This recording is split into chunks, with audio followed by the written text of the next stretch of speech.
राधे राधे साथियों। दो अक्षर का बहुत ही प्यारा, मीठा, सहज और प्राण प्रिय नाम है राधा। राधा रानी वो परम दिव्य गुण तत्व हैं जिनकी गहराई और दिव्यता को मापने में अखिल कोटि गुना ब्रह्मांडों के स्वामी भगवान श्री कृष्ण भी असमर्थ हैं। तो हम जैसे साधारण मनुष्यों के लिए राधा रानी की दिव्यता की कल्पना करना और उसका ज्ञान रख पाना तो बहुत दूर की बात है। राधा रानी जिस परम दिव्य ऊंचाई का तत्व हैं, उसका गुणगान करने में शब्द ही भिखारी हैं। फिर भी कुछ छोटी कुछ बड़ी जानकारियों के साथ मैं नेहा श्रीवास्तव अपने चैनल कृष्णा माखन चोर पर आप सभी के सामने प्रस्तुत हुई हूँ। आज के वीडियो में चर्चा करेंगे इस पृथ्वी लोक पर राधा रानी के अवतरण से लेकर गमन तक की दिव्य यात्रा पर। मैंने एक वीडियो राधा रानी का इससे पहले भी बनाया है जिसे आपने बहुत प्यार दिया, उसे भी फिर से वॉच कीजिए और आज के वीडियो को भी अपना प्यार जरूर दें। कमेंट बॉक्स में राधे राधे जरूर लिखें। सबसे पहले आपको ये समझना होगा, जैसे श्री कृष्ण हमारे इष्ट देव हैं, हमारे पूजनीय भगवान हैं, वैसे ही श्री कृष्ण की भगवान हैं हमारी किशोरी जी राधा रानी। श्री कृष्ण केवल शरीर हैं, उस शरीर की शक्ति हैं, ऊर्जा हैं हमारी राधा रानी। हमारे धर्म ग्रंथों और पुराणों के अनुसार जब भगवान श्री कृष्ण ने सृष्टि के कल्याण के लिए मोहिनी अवतार धारण किया था, तब उनके रूप और सौंदर्य को देखकर सभी देवता मंत्र मुग्ध हो गए थे, उन पर आसक्त हो गए थे। परंतु केवल एक देव ऐसे थे जिन्हें मोहिनी के सौंदर्य को देखकर वात्सल्य भाव जाग उठा था। वो देव कोई और नहीं बल्कि संपूर्ण ब्रह्मांड को प्रकाशित करने वाले सूर्य देव थे, जो मोहिनी को अपनी पुत्री के रूप में पाना चाहते थे। मोहिनी अवतार धारण किए हुए भगवान विष्णु अन्य किसी देवता के भाव से इतने प्रसन्न नहीं हुए थे जितने सूर्य देव के मनोभावों को जानकर प्रसन्न हुए थे। फिर भगवान श्री कृष्ण ने सूर्य देव की इच्छा अनुसार उन्हें उनकी पुत्री बनने का वरदान दिया था। जब सूर्य देव वृषभानु बनकर पृथ्वी लोक पर जन्म लेंगे, तब मोहिनी प्रभु की पुत्री के रूप में जन्म लेगी, ऐसा प्रभु ने सूर्य देव को वरदान दिया। जब सूर्य देव वृषभानु के रूप में पृथ्वी पर अवतरित हुए, तब प्रतीक्षा करने लगे कि प्रभु कब मेरी पुत्री के रूप में आएंगे। बहुत समय बीत गया, लेकिन भगवान सूर्य देव की पुत्री बनकर नहीं अवतरित हुए। तब सूर्य देव ने ब्रह्मा जी की कठोर तपस्या करी। ब्रह्मा जी उनकी तपस्या से प्रसन्न हुए और वरदान मांगने को कहा। तब सूर्य देव ने भगवान श्री कृष्ण के उस वरदान की चर्चा ब्रह्मा जी से करी, जिसमें प्रभु उनकी पुत्री बनकर आने वाले थे। फिर ब्रह्मदेव ने सूर्य देव को आश्वस्त किया कि वो नारायण को उनके इस वरदान की याद अवश्य दिलाएंगे। तब ब्रह्मा जी वहीं बरसाना पर्वत पर विराजमान हो गए और उन्होंने प्रभु को उनके वरदान का स्मरण कराया। प्रभु सोच में पड़ गए, क्योंकि भगवान ने जब मोहिनी रूप धारण किया था, तब सूर्य देव को छोड़कर बाकी सभी देव मोहिनी के रूप सौंदर्य पर आसक्त थे। कोई भी मोहिनी के रूप में आसक्त ना हो, सभी उस रूप पर पुत्री का वात्सल्य भाव ही प्रकट करें, अर्थात उनकी पुत्री रूप के आगे काम भावना की हार हो और वात्सल्य भाव की जीत हो। ठाकुर जी इस सोच में डूब गए कि आखिर सूर्य देव की पुत्री का रूप कैसा होगा, कि तभी ठाकुर जी की नजर एक मणि पर पड़ी, जिसमें उनका प्रतिबिंब साफ दिखाई पड़ रहा था। साथियों, भगवान श्री कृष्ण अपना प्रतिबिंब कभी नहीं देखते हैं, और जब भी ठाकुर जी अपना प्रतिबिंब देखते हैं, वो स्वयं पर ही मोहित हो जाते हैं। जब उन्होंने अपना प्रतिबिंब देखा तो उसे स्थिर कर दिया और स्वयं से ही अपने उस प्रतिबिंब का श्रृंगार करने लगे। संपूर्ण श्रृंगार करने के बाद अब बारी थी श्याम वर्ण को गौर वर्ण में परिवर्तित करने की, और ज्यों ही प्रभु ने अपने शरीर के श्याम वर्ण को गौर वर्ण में परिवर्तित किया, ऐसा लगा मानो हजारों शरद पूर्णिमा के चांद का तेज उस प्रतिबिंब में उतर आया हो, और अचानक ही इतना भारी तेज प्रकट हुआ कि ठाकुर जी ने भी अपनी आंखें मूंद लीं। और जब प्रभु ने अपनी आंखें खोली, तब हमारी प्यारी किशोरी जी का दिव्य स्वरूप वहां प्रकट हो चुका था। ठाकुर जी ने किशोरी जी को प्रणाम किया और वृषभानु और कीर्ति जी के घर पुत्री रूप में अवतरित होने की प्रार्थना करी। और इस प्रकार से हम सभी की महारानी श्यामा जी का अवतार हुआ। इसलिए ही कहा जाता है राधा कृष्ण दो अलग शरीर नहीं बल्कि एक ही हैं, क्योंकि हमारी महारानी श्यामा जी श्री कृष्ण से अवतरित हुई हैं और श्री कृष्ण एक शरीर हैं और उनकी समस्त शक्ति हमारी श्यामा जी हैं। इसलिए भी कहते हैं एक प्राण दो देही श्री राधा संग सनेही, अर्थात दो शरीर होकर भी दोनों एक ही हैं। इसलिए जहाँ राधा जी होती हैं वहीं श्री कृष्ण भी होते हैं। एक के बिना दूसरे का अस्तित्व ही नहीं है। भगवान मेल रूप में श्री कृष्ण और फीमेल रूप में राधा रानी के रूप में इस संसार के लिए अवतरित हुए हैं। भगवान का संपूर्ण अस्तित्व निहित है राधा कृष्ण में। भगवान श्री कृष्ण की पराशक्ति और जगत जननी राधा रानी ब्रज के कण कण में व्याप्त हैं। श्री कृष्ण का नाम राधा रानी के बिना अधूरा है। श्री कृष्ण में श्री का अर्थ ही है राधा रानी। दोनों एक ही हैं, एक गौर वर्ण है तो दूजा श्याम वर्ण। भगवान श्री कृष्ण का जन्म भाद्रपद माह के कृष्ण पक्ष की अष्टमी को हुआ था। वहीं भाद्रपद माह के शुक्ल पक्ष की अष्टमी तिथि को राधा रानी का जन्म हुआ था। राधा अष्टमी को पूरा ब्रज मंडल राधे राधे कह उठता है। कथा के अनुसार राधा रानी का जन्म आज से 5000 साल पहले पवित्र नगरी मथुरा के गोकुल महावन के निकट बरसाने से करीब 50 किलोमीटर दूर रावल गांव के पास के राजा वृषभानु और रानी कीर्ति देवी के घर हुआ था। ब्रह्म वैवर्त पुराण के अनुसार श्री कृष्ण के साथ राधा रानी गोलोक में रहती थी। एक बार उनकी अनुपस्थिति में श्री कृष्ण अपनी दूसरी पत्नी विरजा के साथ घूम रहे थे। तभी वहाँ राधा रानी आ गईं और विरजा पर नाराज होने लगी। राधा रानी वहाँ से चली गईं। श्री कृष्ण के सखा श्री दामा को राधा रानी का ये व्यवहार अच्छा नहीं लगा और वे राधा रानी को भला बुरा कहने लगे, जिस पर राधा रानी ने क्रोधित होकर श्री दामा को अगले जन्म में सुदामा नाम के एक दरिद्र ब्राह्मण बनने का श्राप दिया, जिसे श्री कृष्ण का वियोग भी सहना पड़ेगा। तब श्री दामा ने भी राधा रानी को पृथ्वी लोक में मनुष्य रूप लेकर 100 वर्ष तक श्री कृष्ण वियोग सहने का श्राप दे दिया। राधा रानी को जब श्राप मिला तब श्री कृष्ण ने राधा रानी से कहा, तुम्हारा मनुष्य रूप में जन्म तो होगा लेकिन तुम सदैव मेरे पास रहोगी। इसके बाद राधा रानी की माँ कीर्ति देवी, जिन्हें एक पुत्री रत्न की अभिलाषा थी, वो हर रोज यमुना नदी के किनारे स्नान करती और एक पुत्री प्राप्ति के लिए प्रार्थना करती। एक दिन जब कीर्ति जी यमुना नदी के किनारे स्नान कर रही थी, तब वहाँ पर एक दिव्य कमल पुष्प प्रकट हुआ। उस दिव्य कमल पुष्प से एक बड़ा भारी तेज प्रकट हुआ। देवी कीर्ति और राजा वृषभानु ने देखा कि उस कमल पुष्प के भीतर एक दिव्य कन्या मुस्कुरा रही थी, जिसके नेत्र बंद थे। उस दिव्य कन्या को देखकर राजा वृषभानु और रानी कीर्ति अत्यंत प्रसन्न हुए और उस कन्या को गोद में उठाकर अपनी प्रथम संतान के रूप में अपने घर ले आए।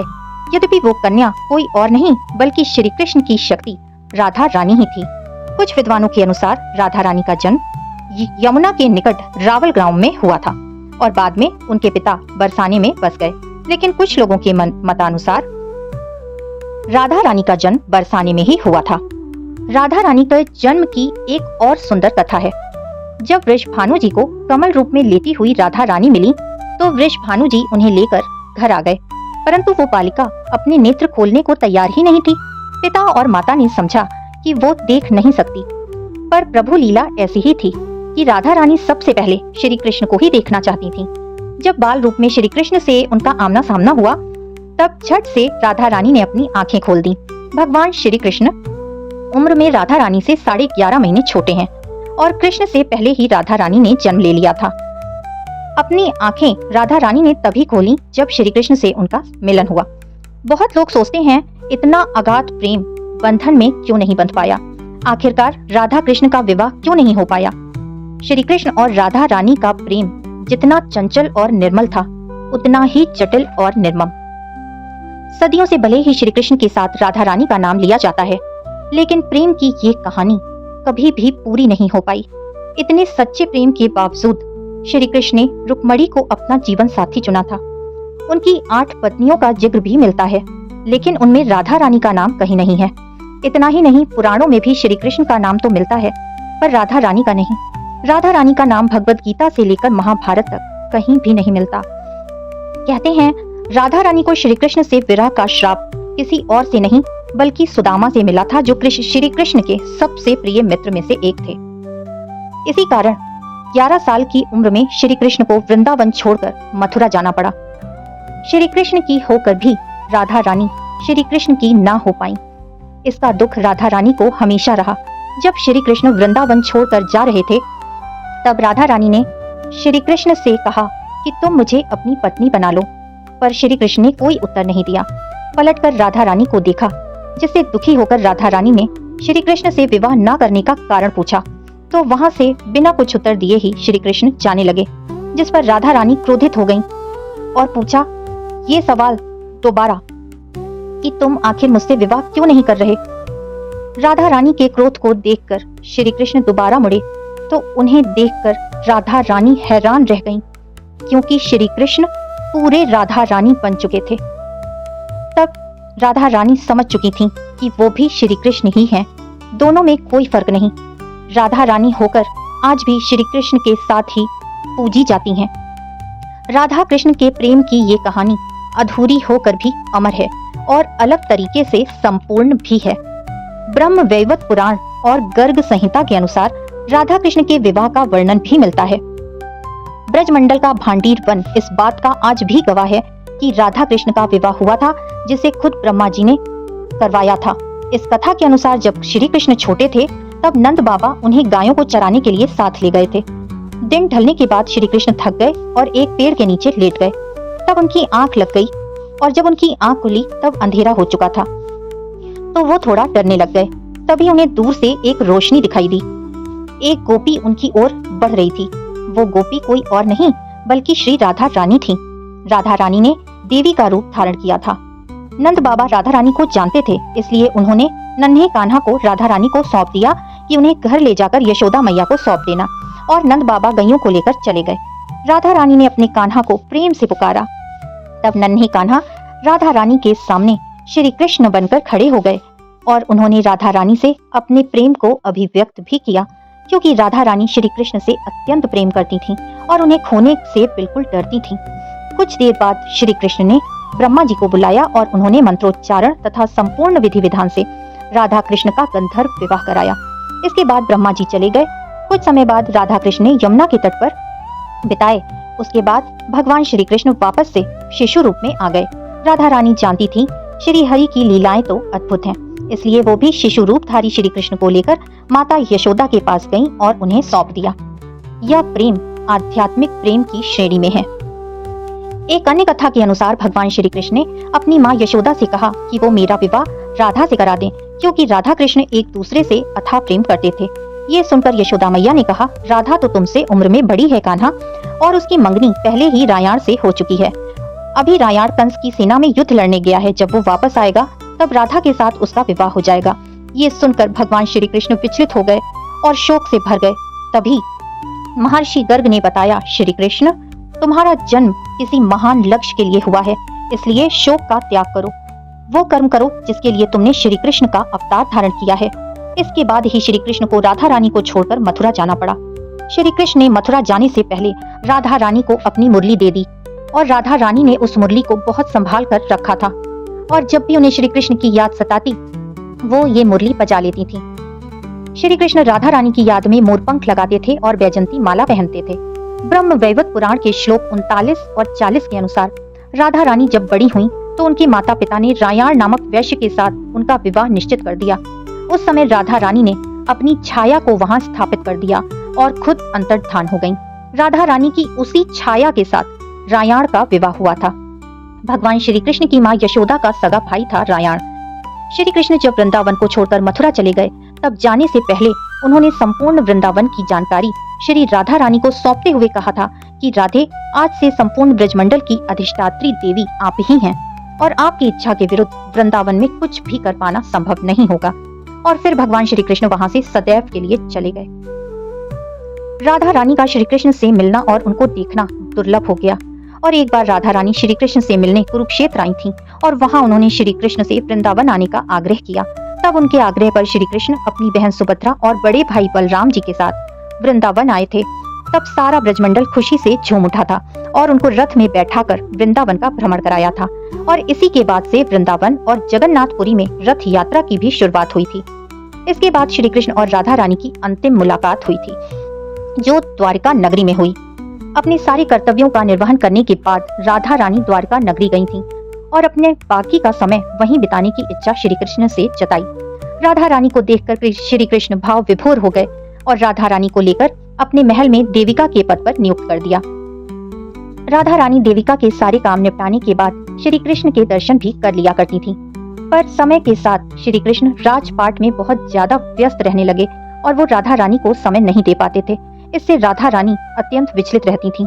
अंत में राधा रानी ने द्वारका महल को छोड़कर एकांतवास धारण किया और उसके बाद द्वारिका जाने से पूर्व राधा रानी ने श्री कृष्ण से वचन लिया कि वो जब भी श्री कृष्ण को याद करेंगी तब वो वहां आएंगे। अपने प्रिय कृष्ण के वियोग में राधा रानी हमेशा रोती रहती थी। वो समय भी आया जब राधा रानी को अपनी लीला समाप्त करनी थी और यही वो समय था जब राधा रानी ने श्री कृष्ण को याद किया और राधा रानी की पुकार सुनकर श्री कृष्ण वहां दौड़े दौड़े आए और अपनी राधा की इस अवस्था को देखकर प्रभु की अश्रुधारा बहने लगी। जिसके बाद राधा रानी ने श्री कृष्ण से अपना अंतिम वरदान मांगा और श्री कृष्ण से बांसुरी की वही धुन बजाने को कहा जब वो रास रचाया करते थे। श्री कृष्ण ने वही बांसुरी की मधुर तान बजाई जिसे सुनते सुनते राधा रानी ने अपना शरीर छोड़ दिया। अपनी राधा को जाते देख श्री कृष्ण ने अपनी बांसुरी को तोड़कर फेंक दिया और फिर कभी भी वो बांसुरी नहीं बजाई। इस प्रकार सृष्टि की परम दिव्य प्रेम कहानी सदैव के लिए अमर हो गई। राधा का पर्याय श्री कृष्ण और श्री कृष्ण का पर्याय राधा रानी बन गईं। राधा रानी एक अत्यंत परम गूढ़ दिव्य ऊंचाई वाला ऐसा तत्व है जिसकी कोई कल्पना नहीं कर सकता और उन तक पहुंचना तो नामुमकिन ही है। राधा रानी अत्यंत प्रेम और करुणा से भरी हुई हैं, जो अपने भक्तों पर वही प्रेम और करुणा बरसाती हैं और उनकी सदैव रक्षा करती हैं। श्री कृष्ण कहते हैं, किसी के मुख से रा शब्द सुनते ही मैं उसे भक्ति प्रदान करता हूँ और धा शब्द सुनते ही राधा रानी का नाम बार बार सुनने के लिए मैं उस भक्त के पीछे पीछे चल देता हूँ। ये है राधा नाम की महिमा। राधा रानी श्री कृष्ण की अधिष्ठात्री देवी हैं। श्री कृष्ण से मिलने की जो राह बता दे वही है राधा। भगवान श्री कृष्ण और राधा रानी का धाम है गोलोक धाम। भगवान श्री कृष्ण वहां राधा रानी के साथ निरंतर रहते हैं और लीलाएं करते हैं। गोलोक धाम की जय, राधा कृष्ण की जय। तो साथियों, आज का वीडियो आपको कैसा लगा जरूर बताएं और वीडियो पसंद आया तो प्लीज इस जानकारी को ज्यादा से ज्यादा शेयर करें और लोगों तक इस वीडियो को पहुंचाएं। राधे राधे।